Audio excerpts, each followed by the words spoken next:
This is RTV6 News at 11, working for you. Good evening and thanks for joining us here at 11 o'clock. I'm Nicole Griffin. Demonstrators lined the front of a Carmel church today, some in favor of the Catholic priest's suspension and others in support of his words about the Black Lives Matter movement. Troy Washington is working for you to explain both sides of the argument at hand. Frustration comes from living this and then having to consistently and constantly explain what we go through. It's like double trauma. It's not my job to continue to teach about systemic oppression. Even though Reverend Ted Rothrock has been suspended from ministry at St. Elizabeth Seton Catholic Church, the Carmel Against Racial Injustice group wants him removed from his leadership position for good after comparing the Black Lives Movement and its followers to maggots and parasites in his weekly message. Our stance is we believe that hate has no home at the head of a community or at the head of a church or any place of worship. People take the rhetoric that someone in leadership gives them, especially their religious leader, and they internalize that. So when you have someone carelessly saying the things that he did, that's going to influence people in the community and bleed over to hate towards people of color in the community. But there are people standing on both sides of the debate, some who want the leader to return and others who don't. Both stood outside the church on Sunday holding signs and chanting. I think that it's a prime example that we are still divided, and it's a sad thing to see, but we're hoping that, our stance can be known. Just standing with Father Ted, he didn't call black people or protesters or anybody else maggots. What he called maggots was Black Lives Matter, the organization, and they are. They're feeding off of desperation in the community to cause all this upset. We all have a freedom of speech, right? We can talk about it until we're blue in the face, and that's what a lot of people want to do, is they want to talk about it and talk about how they're supportive. But we're not going to stop until talk becomes action and action becomes progress. Those who say the priest was wrong and should be punished beyond a suspension say they are only interested in heading in one direction, and that's towards equality and change. Working for you in Carmel, Troy Washington, RTV6. Troy, thank you. Separated socially but united in purpose. That is the message today from a group that led a peaceful protest through Indianapolis. The entire goal is to give children the skills they need to be leaders. The Indianapolis Ministerium organized the Power Parade 2020. It brought together local youth advocacy groups for the parade that started at the Indianapolis Urban League. They are hoping to provide an opportunity for the voices of the future who may have answers to questions or problems that have led to protests in the streets in recent weeks. We talked to a woman who volunteered about why she wanted to take part in the protest. Well, I'm a teacher. I teach with IPS, and I see it firsthand in my students a lot, the issues going on in systemic racism, and I just want to do everything I can to bring change. We would definitely want to address police brutality. That would probably be at the forefront because we don't want to have repeat in systemic racism. For example, we had Destiny speaking earlier about how she's 20 years old and how when she was 13 she remembers Trayvon Martin being shot, and we're still 7 years later and she's still seeing about black men on the news as we all are being shot by the police. Organizers sent educational materials home with parents today to help them talk to their kids about what's happening in cities all across the country as people fight for equality. The resources are available online at listentoourfuture.com. Organizers hope to hold more events in the future to empower youth to make social changes in their community. We have new information tonight about what police are calling a murder-suicide in Avon. A mother and her 7-year-old son were found dead inside a home this morning in the Lexington Woods subdivision near County Road 100 South. They've been identified as 41-year-old Manisha Singhal and her son Shiv Patel. Officers found the bodies after they were called to the home to do a welfare check. New tonight, we've learned the name of a woman who died after being shot near the downtown canal. Police found 24-year-old Jessica Whitaker lying on the canal walk in the 700 block of Canal Court. She died at the hospital. This was the second time in less than a week that a person was fatally shot at the canal. Now to your Storm Team 6 forecast. Meteorologist Kyle Mounds standing by. Hi, Kyle. Yeah, Nicole, it was a hot one out there this afternoon. In fact, the hottest so far that we have had this year in Indianapolis as we made it to 94 degrees. And we're going to continue with this trend of 90-degree heat as we go through the next couple of days. As we check out the view from the IMS, still lit up nicely out there tonight after all the activity this afternoon. And look at that, Indianapolis, Greenwood, and Muncie all still in the 80s tonight. It's 77 for you in Kokomo and 75 in Bloomington.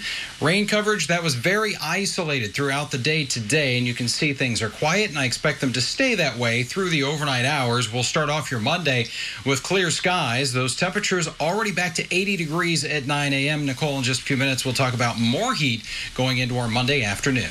All right, Kyle, thank you. Putting a wrap on a big weekend at the Indianapolis Motor Speedway. And even though there were no fans inside to see at the end of Sunday's Brickyard 400 provided plenty of drama. Team coverage tonight from our Trackside 6 duo of Dave First and Brad Brown.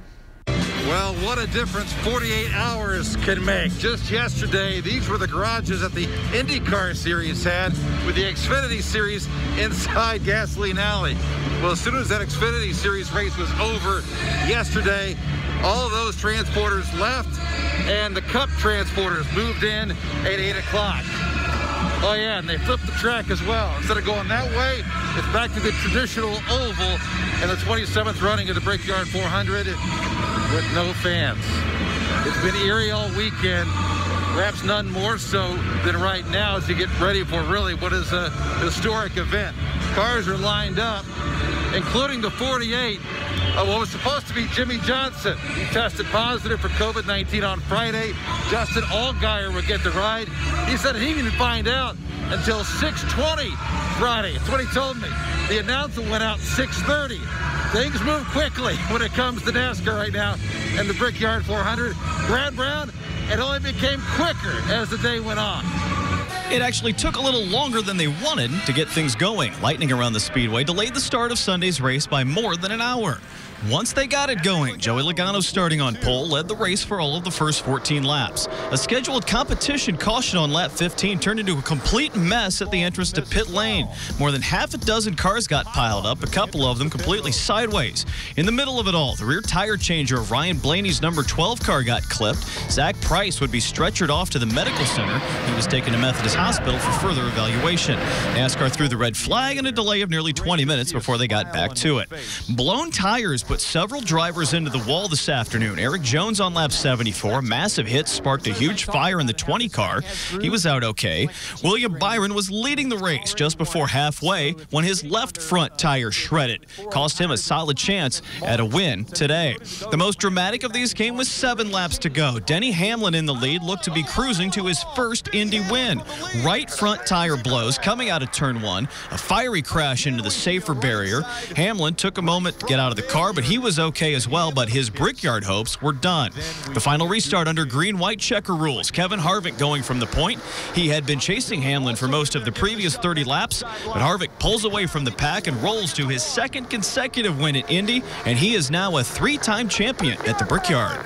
You know, we kind of went back and forth there. I was leading, and then he was leading, and, you know, then he has trouble, but you know, you have to kind of smile about it because it's 2 teams performing at a tremendously high level right now, and it has cycled around to the 2 of us for several weeks now, and you know, I think as you look at that, it definitely makes it fun, and you know, you want to have the upper hand on the you know, who finishes in front of the who ratio at this point. So especially because, you know, if that's the guy that you're racing. So Harvick becomes the 3rd driver to win back-to-back NASCAR races here at the Brickyard. Jimmy Johnson, Kyle Busch, pretty good company to be in. The way he got it done today is just kind of indicative of the whole season that Kevin Harvick's team is having right now. A lot of tire issues, though, today, and a lot of good cars ended up against the wall, and that's something we're going to take away from this. We've got a all lit up right here, though, and hopefully when we come back here in about 8 weeks' time, we'll be able to share this moment with some fans. That's right. And be down there in Victory Circle. It's very odd. Busy situation, though, for IndyCar. They got a doubleheader at Road America next weekend, then a doubleheader at Iowa after that, and NASCAR moves on to Kentucky next weekend. Yes, that's Kevin Harvick still celebrating. Then they got the All-Star race at Bristol. Then they're at Texas after that. Thing is, if you like racing, July is the month to be in. And hopefully August will be the month to be right back here at the Indianapolis Motor Speedway. Can't wait. We're looking forward to the 500, but the 400 is done. For Dave First, I'm Brad Brown at the Speedway. We'll see you soon. All right, guys, thank you so much. Now to our continuing coverage of the COVID-19 pandemic and its impact on Indiana. The state health department reports 6 more deaths. 2,500 Hoosiers have now died from the coronavirus. More than 48,000 Hoosiers have tested positive for the virus. More than 521,000 people have been tested in Indiana, with 9.2% testing positive. We are just days away from a mandatory mask requirement in public going into effect here in Marion County. It starts this Thursday. And since the announcement from the mayor's office, a local school district that is selling masks has seen orders increase.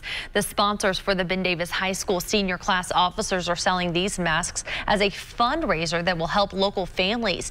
The idea started in March with just 2 options, one that said BD, another that said Wayne Township. And since then, hundreds of people have ordered them and requested the school colors and logos for other schools in the district.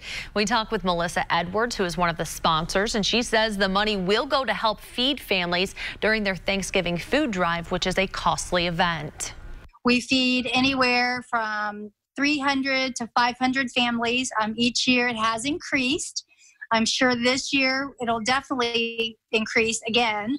And then we run a non-perishable food pantry all year long for any of our families at the high school. So when we are selling all these masks and we are raising this money, to me, every time we get a sale, I just know that that's one more family we can help. The masks are 2-ply and made of cotton by Zips Dry Cleaning. We do have a link right now in the RTV6 app in this story with details on how you can buy one and help local families. On this 4th of July weekend, a disturbing picture of Americans crowding onto beaches, lakes, and at fireworks displays. All of this happening as COVID-19 numbers continue to rise. A national snapshot coming up. Get rallies delivered. Developing right now, a deadly police-involved shooting investigation is underway in Muncie. It happened early this morning near 14th and High Streets. Muncie officers responded to a call of a possible suicidal person. They found a 30-year-old Taylor Warner sitting in a car. They say as they approached the car, Warner got out holding what they assumed was a gun and pointed the weapon at one of the officers. Police say he refused to drop the weapon, and that's when they fired. Warner died later at the hospital. Investigators say the weapon turned out to be a BB gun. They say Warner was also armed with a large butcher knife. Officials say there is body cam footage of the incident. 4th of July fireworks certainly kept Indianapolis firefighters busy this weekend. A fire that damaged a duplex and displaced 2 families on the northeast side was one of a dozen incidents that was blamed on improper fireworks use. A man celebrating the 4th of July told firefighters he was lighting fireworks in his driveway in the 7700 block of New Road when one shot straight into his garage, and instead of going up toward the sky. The firework lodged in a corner of the garage that housed a lawnmower and several gas cans. A family of 3 and a family of 5 were displaced in the fire. No people were injured, but 2 cats have not been found. Officials say Indianapolis firefighters responded to about 20 trash fires, 5 vehicle fires, 2 tree fires, and dozens of calls for investigations, all of which were believed to be fireworks related. Crowded 4th of July celebrations have some health officials concerned as the number of cases of the coronavirus continues to rise in 37 states, and at least 14 states are reporting an increasing number of deaths. Here's ABC's Alex Prochet with the details. 4th of July crowds at beaches and lakes and firework displays have health officials concerned. Diagnosed cases of the coronavirus are on the rise in more than 36 states. The president giving a timeline for a vaccine. And we'll likely have a therapeutic and/or vaccine solution long before the end of the year. FDA Commissioner Stephen Hahn says the agency is overseeing 141 vaccine trials, but could not predict when one would be available. We are seeing unprecedented speed for the development of a vaccine. We will make a decision based upon the data and science on a vaccine with respect to the safety and effectiveness of that vaccine. Florida reported 11,400 new cases Saturday, just 100 behind New York at its apex in April. Beaches in South Florida closed. Masks now required in Miami. So we're hopeful that the measures that we're putting into place will prevent us from having to put in more dramatic measures over the course of this week. Texas is also a hot spot. The governor issuing a statewide mask mandate. Officials in Harris County, which covers Houston, are concerned not enough is being done. I'm sure a mask order will make some difference. That said, as long as we're doing as little as possible and hoping for the best, we're always going to be chasing this thing. And some hospitals in Arizona are nearing capacity. The mayor of Phoenix says the state reopened too quickly. I'm thankful the governor did allow cities to put masking orders in place, which I think will help. If you've seen some of the data from communities that had them, masks do slow the spread and can be important. 63-year-old Ed Cypries spent nearly a month on a ventilator. He's worried people aren't taking this seriously. Every time I see something on news, they're not going to wear a mask. They're going to the bars. My stomach just turns just knowing that. Hundreds crowding together, forming an island of boats in Minnesota's Lake Minnetonka, crowded pool bars in Missouri's Lake of the Ozarks, and beachgoers packing sandbars in Lake James, Indiana. But New York City, which was once the epicenter of the U.S. outbreak, is now preparing to enter phase 3 of reopening. But the governor has paused plans to allow indoor dining. Alex Perche, ABC News, Washington. Not only are we dealing with the heat, but we also have that humidity working its way back into central Indiana. The humidity sits at 63% tonight, and that dew point, anytime it's around 70 degrees, we start to get more of that tropical feel in the air. Our temperature is still holding at 83 degrees, and all that moisture also keeps us from cooling very much during the overnight. We're going to settle back about 10 degrees from where we are right now in the city at 73, right around 70 across the rest of central Indiana. So the earlier, the better for your outdoor workout tomorrow, because the heat's just going to build here, and we'll also have that chance for some additional isolated thunderstorms as we head into the afternoon. So here's a look at TrueCast. 1 o'clock Monday. Again, things are pretty quiet the first half of the day. Once we get to that afternoon heating, about 3 o'clock in the afternoon, we'll start to see some more of those thunderstorms bubbling up. Should see a little more coverage than what we had today, but still the primary threat going to be lightning and some heavy downpours that all fade away with sunset. So as we break down your Monday forecast here, look at those temperatures already knocking on the door of 90 degrees here at noon. Then as we get into the heating in the afternoon with those scattered showers and storms, we're talking about temperatures in the lower 90s, heat index values in the middle 90s Monday afternoon. 92 for your high in the Danville area, 91 in Muncie, and 94 in Columbus. And that hot dome of air, it's not going anywhere. In fact, it's just going to reestablish itself here as we go into Wednesday and Thursday, as we'll have those highs back into the middle 90s. Another chance for some showers that may keep us slightly cooler going into Tuesday afternoon. You can see on TrueCast that just showing those isolated downpours. But again, we're not expecting any severe weather, and you kind of know the drill by this point. We get to sunset and that rain will fade away, but we certainly can still use some rainfall, because across central Indiana we have those very dry conditions. You get under an isolated downpour, that will help things out. But as far as widespread rain, we may have to wait a few more days for that one. 7-day planning forecast, as we put it all together now, high temperatures going to stay in the 90s through Friday, and Friday is where we have a chance that's a little better for some widespread rain and a few thunderstorms out there. That will also knock down the temperatures just a little bit heading into next weekend. We're not talking about highs in the 90s, but it's not really cool either. We're still middle to upper 80s for that afternoon high. Saturday and Sunday right now looks like should be fairly dry, just an isolated chance for some rain as we go into next weekend. Stay with us. The news at 11 continues right after this.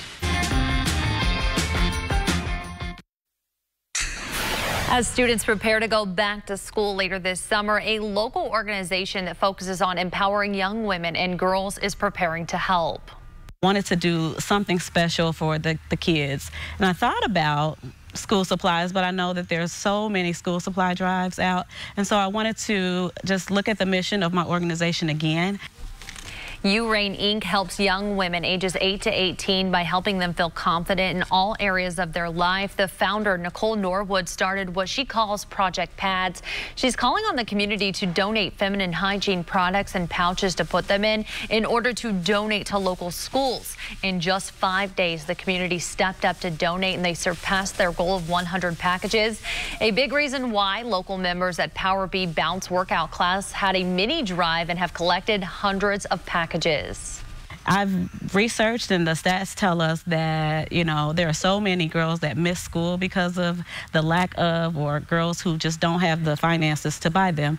So I thought that that would be a good way to give back to the school and help the mission of my organization, and actually just, help a lot of girls around the city. Once she brought it to my attention, like I said, I never thought about it until she brought it to my attention, and then I happened to see the statistics of the numbers about, and I was astonished with it. Just because of the sisterhood with the ladies from Bounce, I knew that they would show up and show out, and that's exactly what they did. If we can be that beacon of hope to help and bring in things of this nature to ease off, some of the struggle from our families in the inner city community, we're here to do it.